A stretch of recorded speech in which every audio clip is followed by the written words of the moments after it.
There are cities that function, and then there are cities that feel like they were designed by someone who actually had to live in them.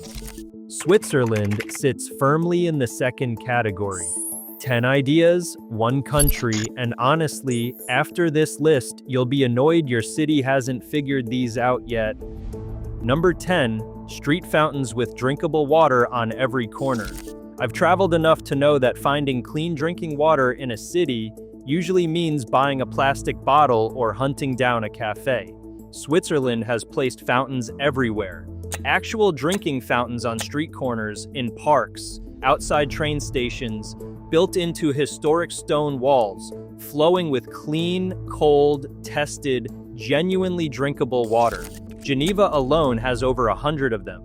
I personally think this is the most underrated idea on this entire list. Because it's so simple, it's almost embarrassing that other major cities haven't copied it.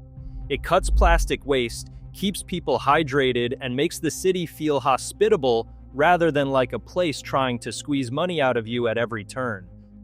Number 9, tram networks that run on schedules, not suggestions. Public transit elsewhere comes with an unspoken agreement that the posted time is approximate, aspirational even. Swiss trams run so precisely that if yours is 90 seconds late, passengers are visibly irritated. The entire system in cities like Zurich and Basel is synchronized with connecting buses and trains. Miss your tram by 30 seconds and the next one arrives in 4 minutes, not 40. They use a central control system that adjusts signal timing in real time to keep trams on schedule. The whole city bends slightly to let the tram through. Other cities have trams. Switzerland has trams that actually work. Number 8, covered pedestrian arcades connecting entire city blocks. In Bern, the old town is threaded with kilometers of continuous covered walkways called Loben, running along building facades so pedestrians can cross huge stretches of the city completely sheltered from rain. Bern has over 6 kilometers of continuous arcades, one of the longest covered pedestrian networks in the world. You can walk from one end of the city center to the other in a downpour and barely get a drop on you. The arcades are lined with shops and cafes at ground level. It's walkability engineered before the word walkability existed. Number 7, noise protection zones with legally enforced quiet hours. Swiss cities designate residential areas with strict acoustic standards. Not noise ordinances that go unenforced, but legally binding limits measured in actual decibels with real consequences. Construction stops at specific hours. Neighbors can be fined for noise above measured thresholds. Sound barrier designs are built into new developments from the planning stage. I've stayed in apartments in Zurich where the street below was quieter at midnight than most suburban neighborhoods I've lived near. That's not an accident. It's policy baked into how the city is physically built. The idea that silence is something a city actively protects rather than just hopes for is one of those things that once you've experienced it, you can't believe isn't standard everywhere. Number 6, recycling infrastructure so precise it has its own cultural guilt. Switzerland has one of the highest recycling rates in the world. Glass sorted by color, paper on specific collection days, PET bottles at designated points, aluminum separately. And here's what actually enforces it. Trash bags for general waste are taxed. You buy official cantonal garbage bags that cost real money, so the less you throw in general waste, the less you pay. I think this is borderline genius policy design. When the cost of not recycling is visible every single time you take out the trash, behavior changes fast. Swiss cities didn't lecture people into recycling. They just made the alternative cost money. Number 5, urban rivers restored and reopened for public swimming. Zurich, Bern, and Basel have restored their urban rivers to the point where residents swim in them recreationally all summer. The Aar in Bern has a famous drift swim where people float downstream through the city, get out, and walk back to do it again. Water quality is tested and publicly posted. There are official river pools, changing facilities, and lifeguards along popular stretches. Most cities buried their rivers or turned them into drainage channels. Switzerland. looked at theirs and decided clean, swimmable water running through the city center was worth maintaining.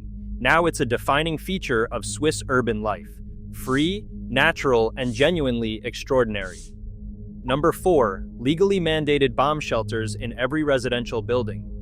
Switzerland requires by law that every residential building contain a certified nuclear-capable shelter or that residents have guaranteed access to one nearby. The country has shelter space for more than its entire population. These aren't abandoned Cold War relics. They're maintained, inspected, and stocked, many doubling as storage rooms in peacetime. What I find fascinating isn't the doomsday angle, it's the philosophy behind it. Switzerland decided that protecting residents wasn't an emergency response. It was a basic design requirement for any place people call home. Number 3. Underground cargo delivery beneath city streets. Zurich developed a freight network called Cargo Souterrain, designed to move deliveries through tunnels beneath the city so trucks don't clog surface streets.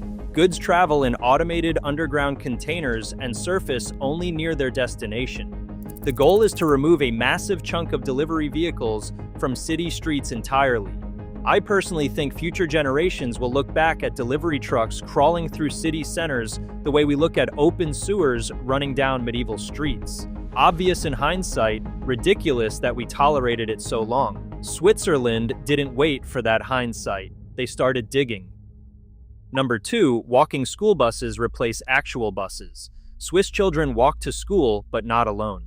The walking school bus is a planned neighborhood route where children join at designated stops and walk together, supervised, to school. No exhaust, no traffic congestion from hundreds of parent drop-offs, no costs. Children get exercise and develop independence.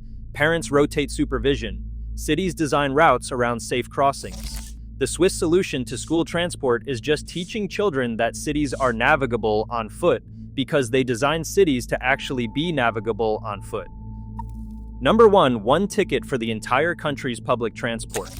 Train, tram, bus, ferry, funicular, mountain railway. One pass covers it all. No transferring between apps, no separate metro cards, no figuring out if your train ticket covers the connecting bus.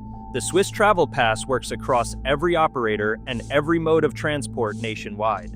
I've navigated cities where 4 different agencies run parallel systems that don't recognize each other's tickets. It's chaos. Switzerland sat down and decided a transport network should function as one coherent system rather than a collection of competing bureaucracies. Then they actually built it. And that, honestly, is the most Swiss thing on this entire list.